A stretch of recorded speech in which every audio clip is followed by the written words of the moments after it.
Good afternoon, Smithfield Raiders. These are today's announcements, and I have got two winners with me today.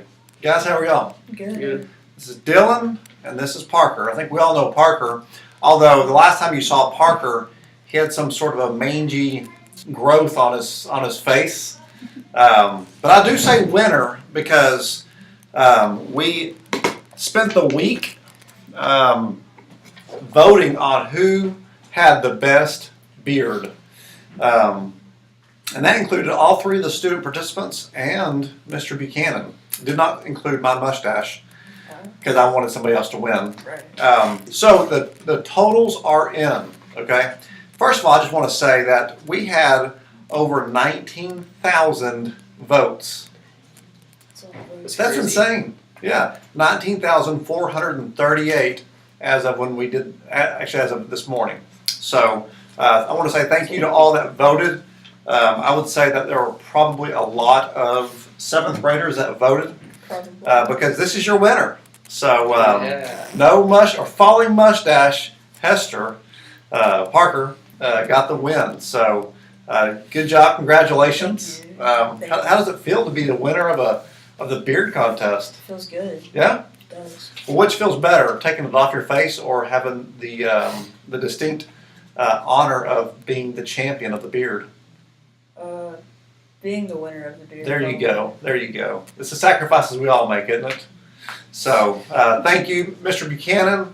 Thank you to Jansen and Corbin for participating this year. It was a great contest. So you just squeaked it out at the very, very end. I know that you had a lot of votes. So you got a lot of people that were pulling for you. So good job. Also, we had a pretty big game last night. Yeah. So our 8th grade athletics, girls and boys, played Northridge, the hated, dreaded Northridge. And so B team played first. Yeah.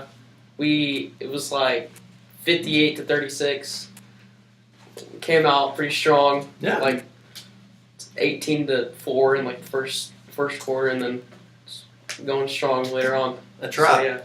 Don't let this Clark Kent face fool you. If you don't know who Clark Kent is, it's Superman before he takes off his glasses. And so Dylan, man, he was a beast last night. Yeah. I mean, getting like all these boards, and he did some flexing too. Yeah. And so good job, B team, on your victory. And then the A team. Yeah, it was a really good game. 48-47, and Aiden Gilmore pulled it off with the game winner. So Well, yeah, and they all did a great job. It actually took a full effort on the victory, and so I want to say congratulations to the A team. That one was a great game. You also had a good game. yeah, that was crazy. B game. I'm never disappointed when we thrash the other team. Yeah. Okay. But the A team was much closer, and it came down to really one shot. And so you all were clutch in that game. So I want to say again, congratulations. I think our 8th grade A team girls won last night. Yeah, it was a blow. I was like 54-7. All right. Yeah. All right. And then I think our B team came up just short. Yeah. So anyway, congratulations to all of our basketball teams. Do you know what today is? Friday? It is Friday. It's also the last day of the progress reporting period. So what comes out next week? Progress reports. Progress reports. So you'll get those, and then when we come back from our Christmas break or our holiday break, we will literally, I think, have 1 week. And so it's better to do what you need to do now than rely on that last week before the end of the 6 weeks when we get back, when you've had so much turkey and you've got Fortnite on your mind and you've got all this other stuff that you're thinking about other than your grades. And so you're still responsible for those guys, so make sure that you're doing what you're supposed to be doing. There's still time to get those grades up. So let's see, what else do we have? What else is today? It's like 90-something years ago, like the Pearl Harbor attack. Right. So in 1941, this is really when we entered into World War World War II. II, yeah. So why don't you tell us a little bit about today? All right.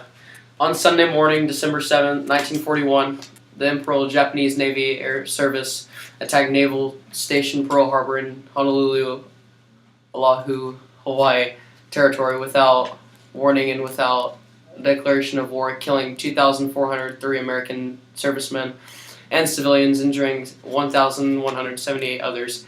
The attack sank 4 U.S. Navy battleships and damaged 4 others. It also damaged 3 cruisers, 3 destroyers, and 1. How do you say that? Mine. Mine layer. Mine layer. Aircraft losses were 188 destroyed and 159 damaged. Canada declared war on Japan within hours of the attack on Pearl Harbor, the first Western nation to do so. On December 8th, the United States declared war on Japan and entered World War II on the side of the Allies. In the speech to Congress, President Franklin D. Roosevelt calling the bombing on Pearl Harbor a date which we all We all live in infamy. Yeah. And we'll always remember that. Mhm. So, of course, I was not there when that happened, but I do remember when 9/11 happened. Yeah. So I'll always remember where I was at and what was going on when I heard that news. And so that's basically what that was talking about is people that lived through that time will always remember probably where they were at Yeah. and what was going on. Much different times than what they are today. And so I've got a special video at the end of our announcements. There's a Navy officer that's going to be buried today. It's actually I think at 1:30 today. He had died at Pearl Harbor on the Oklahoma battleship, and so that was one of the battleships that got bombed, and so he he was in the Oklahoma when that had happened. So he had been buried in Oklahoma for 70-something years. I think it was 78 years since that had happened. But with recent technology, through DNA testing, they were actually able to identify who he was, because when they actually went down to try to retrieve the bodies later, there were a lot of just skeletons, so there wasn't the ability to do a lot of identification, and so they kept them down there. Now that we have DNA testing, they were able to identify this gentleman that's actually being buried in the National Cemetery over, I believe, in Arlington, that Fort Worth, Arlington area. So it's actually a pretty big deal. It was in the news, and they're having that again today, that service at 1:30, which is actually just a very special thing. He was. It happened on December the 7th, and he's being laid to rest for a final time 78 years later on December the 7th. So it's a good thing to remember, and good thing to just kind of reflect on what we have as far as our freedoms that we have in America, and not taking those things for granted. So Yeah. I hope you guys enjoy the day.